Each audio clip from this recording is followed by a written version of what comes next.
Ada nggak sih orang yang nggak kenal nasi Padang? Nasi Padang masih menjadi makanan favorit masyarakat Indonesia, bahkan mancanegara.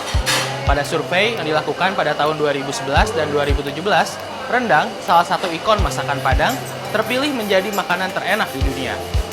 Seorang turis dari Norwegia bahkan membuat lagu cinta khusus untuk nasi Padang.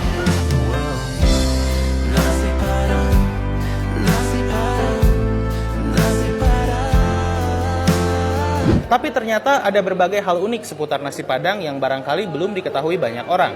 Khusus bagi Anda, para penonton, BBC News Indonesia melakukan survei dan wawancara untuk menciptakan ini.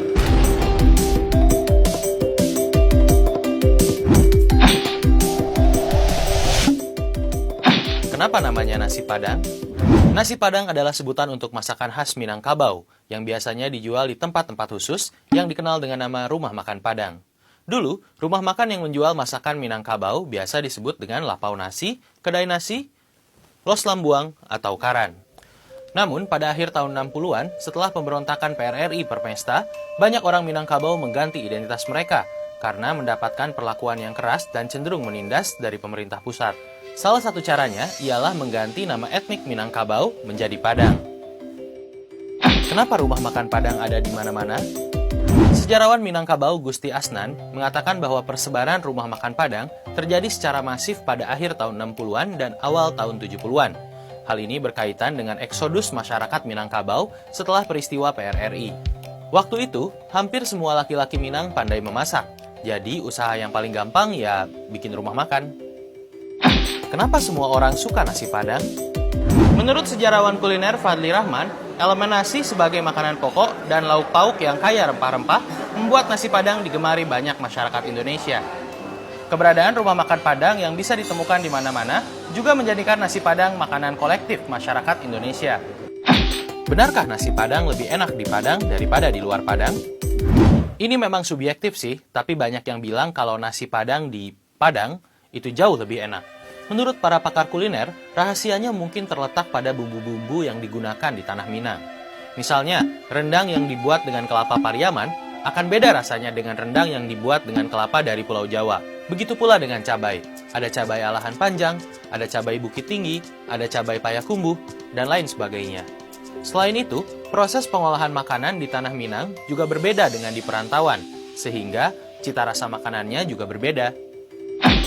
Kenapa nasi Padang kalau dibungkus lebih banyak nasinya? Berdasarkan survei yang dilakukan oleh BBC News Indonesia, 79% rumah makan Padang mengaku memberikan porsi nasi lebih banyak ketika dibungkus. Alasannya macam-macam, mulai dari akal-akalan untuk menaikkan harga hingga sedikit lebih mahal, sampai membuat bungkus nasi terlihat elok.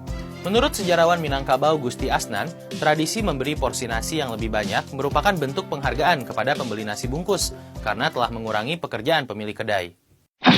Seberapa sehatkah nasi Padang? Ini mungkin pertanyaan paling penting.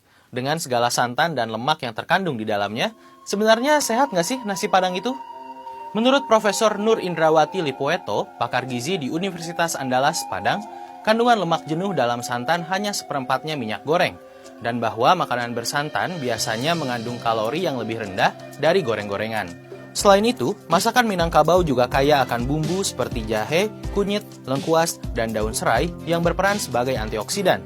Antioksidan bisa membantu mengurangi risiko berbagai penyakit seperti penyakit jantung, stroke, hipertensi, diabetes, dan kanker. Tapi bukan berarti nasi Padang bisa mencegah diabetes atau penyakit jantung loh ya.